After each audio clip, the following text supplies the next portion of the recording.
election is being rigged by corrupt media pushing false allegations and outright lies in an effort to elect Hillary Clinton president. The process is rigged. It's a rigged election. It's a rigged system. And they take these lies and they put them on front pages. All right, now as Trump falls further behind in the polls, he is not going quietly into the good night. He's ratcheting up his claims, not just that he's getting dealt a bad hand or bias. He's saying the election is rigged. Think really clearly. This is not some vagaries like some would lead you to believe. He's saying that basically this thing is already decided before you've cast your vote. He's blaming the media, but he's also blaming the entire system. I want you to check out this tweet here. Again, from our good friend, the Donald. The election is absolutely being rigged by the dishonest and distorted media pushing crooked Hillary, but also at many polling places. Sad. Now, forget about what any Democrat says about this. Just listen to who responds. The House Speaker, Paul Ryan, remember him? Just, by the way, the leader of Trump's own party. He immediately refuted what you just read. Here is Ryan's statement, quote, "Our democracy relies on confidence in election results, and the Speaker is fully confident the states will carry out this election with integrity," end quote. Ohio's Secretary of State, a Republican, by the way, who's in charge of that pivotal state's election, says Trump's claims are irresponsible. But Trump, he's not accepting the criticism, or let alone, for that matter, any dissent. As usual, here is what he tweeted out in response. Of course, there's large-scale voter fraud happening on and before Election Day. Why do Republican leaders deny what is going on? So naive. Now, over the weekend, Trump's running mate, he appeared to be breaking, I should say, from Trump when he said that they'd simply accept the results of the election, period. But here's what Trump said in Ohio today. The truth is, there's a lot of talk about rigged elections out there today. And I have no doubt the national media is trying to rig this election with their biased coverage in Hillary Clinton's favor. If you're here at a rally and you've not yet volunteered to participate in the electoral process by respectfully providing accountability at a polling place come Election Day, then you haven't yet done all that you can do. Voter fraud cannot be tolerated by anyone in this nation. Okay, now I know this is probably something a little atypical during this election season, but I'm going to try some facts, okay, and maybe a little evidence. There is no evidence of any widespread election fraud anywhere in America. It's been investigated by nonpartisan groups, etc. You can talk to your blue in the face. It doesn't exist. And, counselor, as an attorney here, when somebody's making false statements, that is literally put into question the integrity of our election process, and to do it without a scintilla of fact, and to go on and then to repeat that lie, it's not just Trump being Trump. This now, we've seen, and I'll give you examples in a few minutes, about just how ugly this thing has gotten and how dangerous it is. You're playing with fire here when you're telling people, yeah, don't bother vote in 3 weeks. And by the way, even if you do vote, it doesn't matter because, the people behind the curtain have already decided who's won. You got to give me that this is not healthy, Richard. Here's what I would say. As a voting rights attorney, civil rights attorney, and one who led West Virginia for the Bush Cheney campaign and ballot security, exactly my job was to make sure that there were no voting fraud. There isn't a wide-scale voting fraud at the polling booths. That's not where it happens. Absentee ballots is where fraud is more likely to take place, when you're signing something saying that you're someone else and sending it in, not at the polling place. That's typically not where the voting fraud has happened. Are there cases of voting fraud? Yes. Is it widespread? No. And there's many court decisions to back that up. Is it irresponsible to say that there's a lot of voting fraud at a polling place? Yes, it is. And is it also irresponsible, Dominic, to say that it's rigged? Now, again, I'm going to ask the professor with the kids in the room how this resonates, but to me, that's one thing people haven't gone. Right? I mean, just think for a second. I was thinking when I heard that. Do you imagine if Gore, who had a right to, right? People were voting, they thought they were ending up voting for Pat Buchanan in Florida, okay, because of the flipping Chads, okay? My point, though, is I didn't hear him say this is an illegitimate election. The thing went to the Supreme Court. To be fair, I didn't see Bush doing that either. Sure, they send armies of attorneys and all the rest, fine. but they didn't tell the public with an election hanging in the balance, no matter what happens, it's all rigged, it's all set against. This isn't just empty language. The four of us here know, he's just bloviating, but there are people who believe this stuff. And to me, this is as scary as anything he said in the last 16 months. That's why he's saying it, because he knows that there are some, I won't describe them, but there are some that buy into this Looney Tune theory of the election is being taken away from him. Almost, it's silly. And he's a baby, that he's trying to find a reason why he's losing. Oh, no, he's not trying to find. He's setting up. He's trying to set. He's clearly moved towards this television network thing. And he's trying to set up for why he's about to get blown out. And he's trying to set up why the First Lady is going into Arizona. Arizona. The Democrats are putting money into Arizona because the Democrats are saying, okay, it's rigged. We're going to show you with a blowout return on election night that this is not rigged. It's dangerous. It's not responsible, but it's Donald Trump. It almost seems, Richard, like he just doesn't care.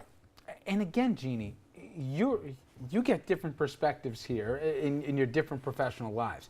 I kind of think if some kids are hearing every day, oh, the thing's rigged, and they hear it enough, why go out and vote? Why be part of the process? Or, oh, of course they win. Now, the media will cover, we'll get in the media's coverage of things in a minute, but to me, just saying those words here, it's not just that he didn't like SNL. He's saying that they're rigging the ballot boxes to favor the other person. That, I think, comes along with some danger. I think the big question is going to be, come November 9th, do we wake up and find that there was, a decrease in voter turnout? And can we attribute that at all to these comments he's been making? We don't know that yet, but hopefully we don't see that. The point with Donald Trump is when you run your campaign and say you are a winner and that you are going to win so much it's going to make people have whiplash, and then it turns out you're losing so badly, the only way to save your brand is to say that there's a reason you're losing, and that is because this system is rigged, because of course you're a winner, and if it was fair, you'd be winning. So this is plain and simple about Donald Trump and about saving his brand and about doing his TV network and all the things he wants to do. Unfortunately, it's coming at the expense of the legitimacy of the democratic process. And that is a very sad moment, not just for Donald Trump and not just for us, but for the Republican Party specifically, because they are being victimized by somebody who may cost them the Senate. And that is a huge loss for them. He may be depressing their vote more than anybody else's. Now, yeah. Okay, even if you say, oh, it's just words, Rich, it's Trump being Trump, come on, you're taking this stuff too seriously. Maybe for you, but I'm telling you, if you listen carefully what's going out there, not for everybody. Sure, he's firing up his base with all that talk of rigged elections and all the other inflammatory comments, but it goes farther than that. I want you to take a listen. I think that her bodyguards should drop all weapons. They should disarm. Take their guns away. She doesn't want guns. Let's see what happens to her. Hillary wants to essentially abolish the Second Amendment. By the way, and if she gets to pick her judges, nothing you can do, folks. Although the Second Amendment people, maybe there is, I don't know. I don't know if I'll do the fighting myself or if other people will. Maybe he should have been roughed up because it was absolutely disgusting what he was doing. If you see somebody getting ready to throw a tomato, knock the crap out of them, would you? Seriously. Try not to hurt them. If you do, I'll defend you in court. Don't worry about it. You listen to stuff like that. Is it any wonder when a Trump supporter like this speaks up? Hillary needs to be taken out. If she gets into government, I'll do everything in my power to take her out of power, which if I have to be a patriot, I will. I won't have to myself. Well, there's going to be probably a movement to where we will go and take them out of power. Okay. At what point some Republicans have stood up and said, but he keeps pouring accelerant on the fire. And there's unhinged people out there. And they believe him when he says, hey, you Second Amendment folks, you do your thing, drop our guns and all the rest. That was chilling to me. And I don't want to be proven right, but he's sending a message, it's okay to even talk about conversations that are in the area code of assassinations and all the rest. That's not what elections are for, Richard. I mean, this is scary stuff now. And in addition to as an attorney and everything else, you also served in the military too. You don't like loose talk like this, I would hope. No, I mean, of course, I don't agree with promoting violence at rallies. I mean, that's ridiculous. That shouldn't happen. Knock the crap out of them. But when you say something's rigged and they're taking your America from you, he doesn't say who they are, but they're taking away the America that we want and everything else. We can't be shocked if on November 9th, the election doesn't go a certain way. He's already deemed it an illegitimate result. And he's told people, he's fomented this. Forget about how hard it's going to be to put the thing back together. But if people do really bad things, guys, we can't be shocked, can we? The other thing is that, look, there is, and I believe there is a media bias there. There always has been, actually. And so certainly there is a favorability. There was a favorability towards Obama by the liberal media. There's a favorability towards Clinton. I completely believe there's a bias there.